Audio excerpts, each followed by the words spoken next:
and welcome to today's mech review. Today we are looking at the Aurigan Reach's probably biggest export with the Flying Badger.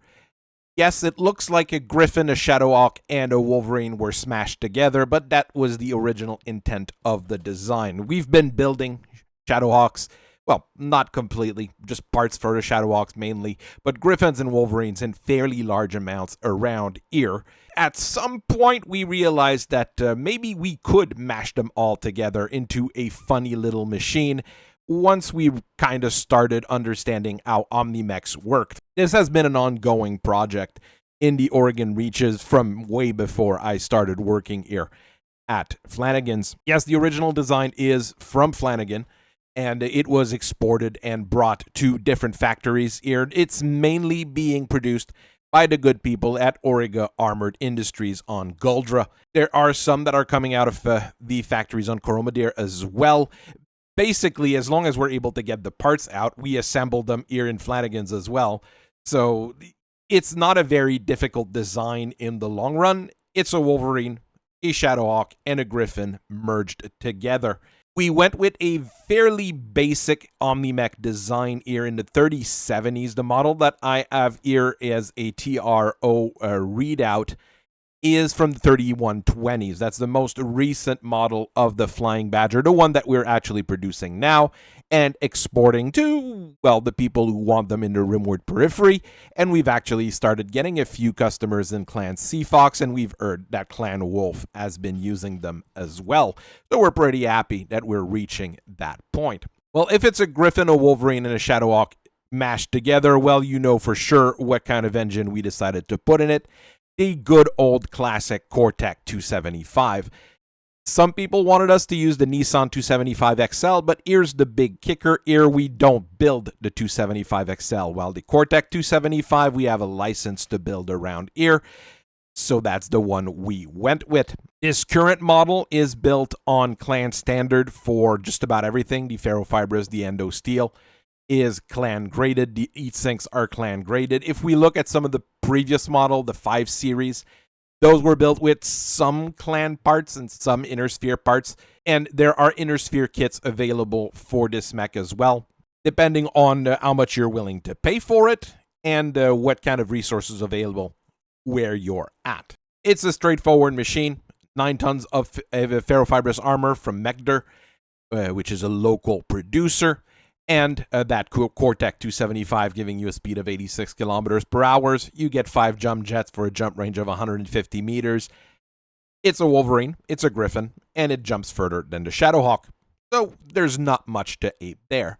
The cockpit module, if you know your drill, if you look here, is a Wolverine's cockpit module. We've adjusted it so the pilot is comfy in it and can use the advanced command tools in it, even though there is a ball mount to mount a pod weapon there. Most of the time, it's going to end up being a laser, just on the regular Wolverine.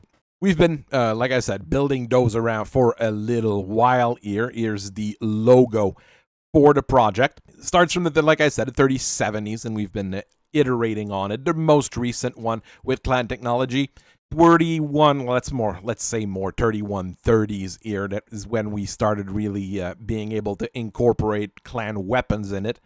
The clan parts for the internals, that was easier to source, at least for us.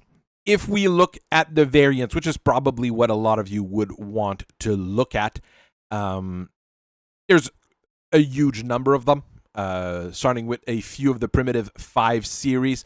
Basically, you'll see that most of them are copies of other mechs in that 275 Mafia range.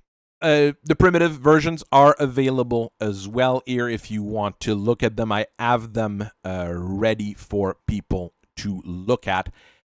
The base design remained the same. The older model, the biggest difference was that the endo steel was inner sphere graded.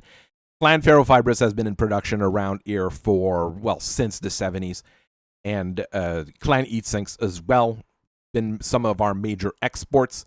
So they were already integrated in design, but the weaponry and the endo steel itself, the endo steel we had to get from Taurus. So those primitive Flying Badgers you might see around, they're not super common. The commoner ones that you'll see is that 7.0 series with the different clan models. And I've also included in the technical readout and the options here the inner sphere models. Those are more for export if people are interested in them. The Frank Reaches have been buying them by the boatload. Same thing with the Torian Concordat and Calderon Protectorate. They've been liking what they can buy for that, replacing Wolverines, Shadowhawks, Griffins that are lost, and most common mechs as well. If you're losing them, Phoenix Ox, it doesn't replace a Phoenix Ox all that well, but it can be used in a pinch, basically. So what is a Flying Badger after that? Well, we'll go with the clan versions because those are the ones that are the most used right now, especially around here in the Aurigan Reaches. Flying Badger Prime is your copy of a Griffin. The IS Prime is the same thing. It's a copy of a Griffin, but with inner sphere equipment. So an ERPPC, an ATM 9 with 3 tons of ammo, and a ER medium laser in the ball turret. It's a pretty decent machine for all sorts of things. Each side torso is built in with a case too. It's built into the design, so you can't remove them. Just like the jump jet, we have them built into the design. It was easier for our designers to do it that way. So if the first one's a copy of the Griffin, the second one is a copy of the Wolverine. Ultra AC5, Streak SRM6, medium pulse laser in the head, and against infantry, you get a pair of small pulse laser in the opposite arm. It's half decent.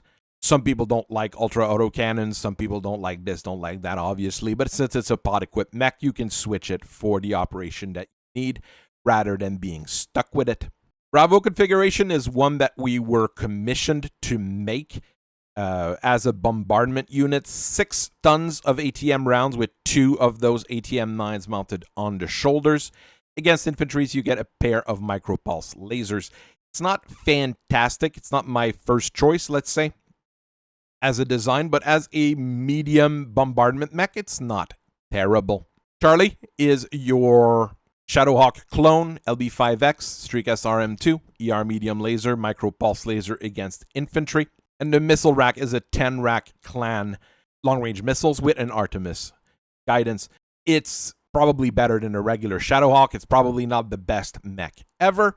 But once again, it runs you a fairly low rate here. It's not an expensive mech to begin with, at least for an omnimech. Delta is a brawler. The original version was the Inner Sphere Charlie, with a pair of large pulse lasers on the shoulder and an hatchet in the left arm. When it was converted over to clan technology, 2 improved heavy large lasers were used instead. It gives you a massive short-range punch, but this thing is, even with extra heatsink, going to run fairly hot. Project Echo was really weird. It's a situation where someone lost a Kintaro and wanted something similar, and the only thing that we had available was a Flying Badger, so we refit one for them, and it was popular enough that other people wanted to jump on the deal. You get an ER large laser in the ball mount in the head, so you are probably going to run a little bit hot in the cockpit with this one. You get a pair of Streak 6 SRM, a Streak 5 LRM, and 2 ER medium lasers for short-range engagement. Once again, fairly close to that Kintaro. It can jump, which the Kintaro normally can't.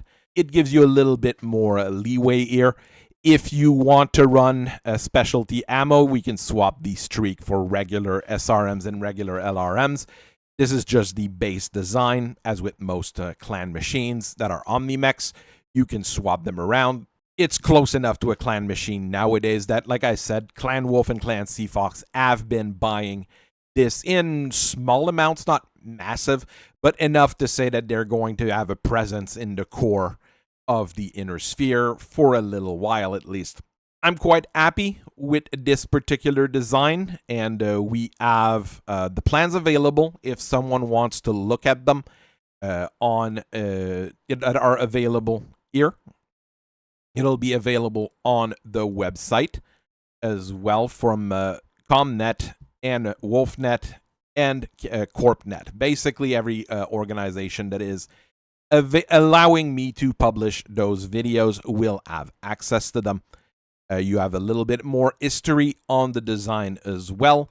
We've been using those in the War of the Reaches quite a bit as well. You might see some in the Timbuktu Collective and the Federated Suns, but it's generally more going to be those primitive models with more inner sphere technology, and some of them have the ferrofibrous from them stripped out and replaced with regular compound armor. Less protective, but it remains a decent machine. With 9 tons of armor, you're going to be fairly tough here. All the stats are available here for performance review for people. It generally will run you under 8 million reserve currency, fairly cheap. Even commanders that are restricted by drop tonnage and things like that at 55 tons, it's not a catastrophic investment either. So I thank you very much for listening to me for so long. I hope you guys have a very nice rest of your day, and I'll see you guys later. Bye-bye.